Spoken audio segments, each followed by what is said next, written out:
It is THG News Today. Good morning. I am Mervyn Hanley reporting for Monday, September 18th.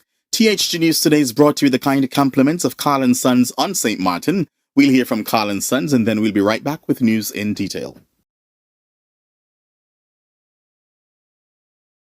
Carl & Sons have been serving the people of St. Martin for over 40 years. And the food and service get better and better. From early morning, customers flock to the bakery for their favorite sandwiches, cakes, pastries, you name it. First thing at mornings and last thing at afternoons, folks rush to Carl & Sons for simply the best. There are two locations, Colbay and on the Pondville. In Colbay, the opening hours are Monday to Friday from 6 a.m. to 6 p.m. On Saturdays, 6 a.m. to 5 p.m. And on Sundays, 6:30 a.m. to 10:30 a.m. and 2 p.m. to 5 p.m. Opening hours on the Pondville, Monday to Friday, 6:30 a.m. to 6 p.m. Saturday and Sunday, 6:30 a.m. to 1 p.m. We also cater for weddings, parties, special events, whatever the occasion. It's Carl & Sons. Our staff, we are always happy to serve you. Call us today, the Colbay location, 721-544-2462.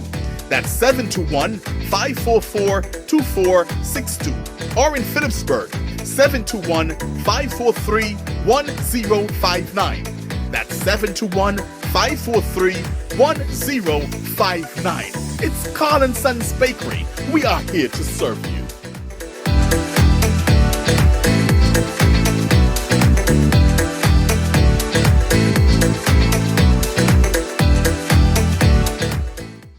U.S. COVID infections are on the rise, hovering near levels of the pandemic's first peak in 2020 and approaching the Delta peak of late 2021, according to wastewater surveillance and modeling by forecasters.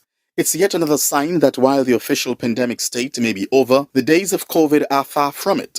Viral wastewater levels are not far behind all of the pandemic's 2020 peaks except for one, the initial peak of March 2020, which they have already surpassed. And they lag just slightly levels seen during the deadly Delta peak of late 2021, according to Biobot Analytics, which monitors such data for the federal government. A forecast issued last week by Jay Wayland, a leading COVID modeler, came to the same conclusions. On Thursday, Wayland estimated that 650,000 Americans are becoming infected daily, with 1 in 51 Americans currently infected with COVID. An additional 7 to 10% of the U.S. population will be infected over the next month and a half, Wayland predicted. Infections aside, COVID hospitalizations and deaths are continuing to rise, according to the latest data available from the U.S. Centers for Disease Control and Prevention.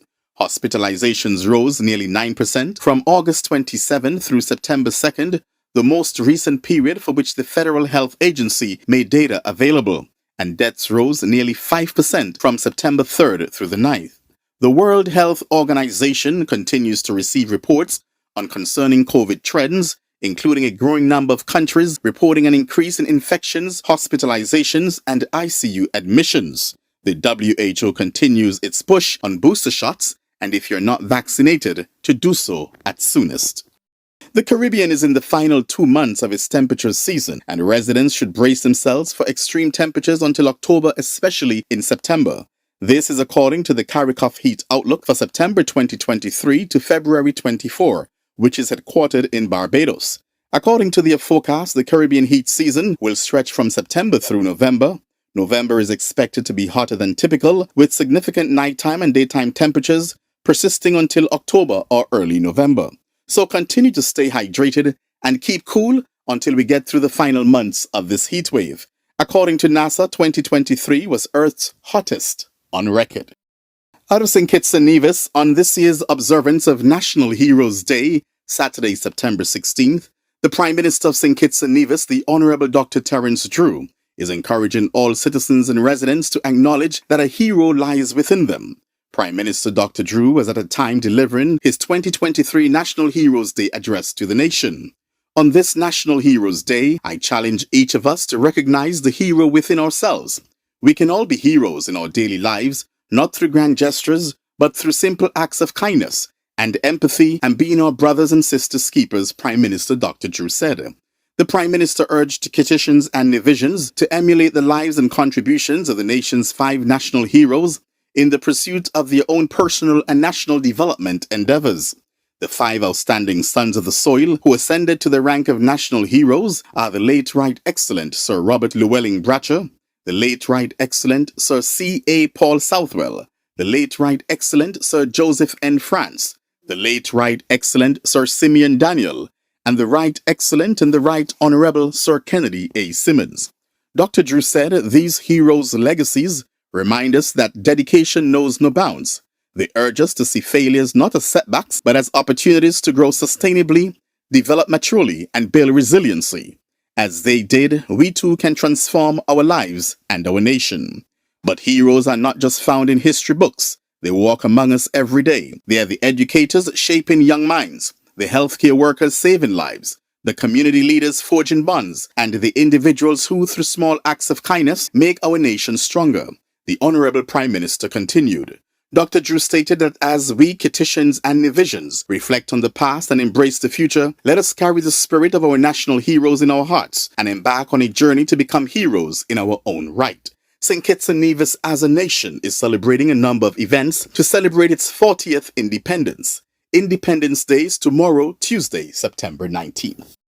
And finally, at THG News today, in a shocking development late last week, just returned from his vacation, Bank of Nevis's top boss, Everette Martin, was informed that his contract will not be renewed.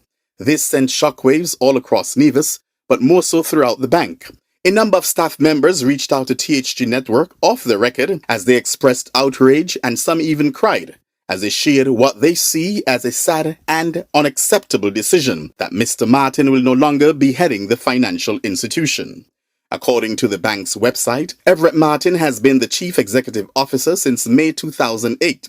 Prior to this appointment, Mr. Martin was employed at the Eastern Caribbean Central Bank for 16 years, where he held various positions, including his last position as Director of the Bank's Supervision Department. As Director of the Bank's Supervision Department, he was responsible for the supervision of the commercial banking sector in the Eastern Caribbean Currency Union, and was actively involved in policy development for the banking industry across the sub-region. He was instrumental in the establishment of the Eastern Caribbean Securities Regulatory Commission and played a pivotal role in the process of capital market integration across the Caribbean. He has extensive training in commercial banking, bank supervision, capital market development, and investment management. He holds a Master of Science degree in International Banking and Financial Studies from the University of Southampton, England, and double Bachelor of Arts degrees in Finance and Accounting from the University of the Virgin Islands. He is a past president of the Bankers and Financial Services Association of St. Kitts and Nevis, former chairman of the Nevis Division of the St. Kitts and Nevis Chamber of Commerce, and a board member of the St. Kitts and Nevis Chamber of Commerce and Industry.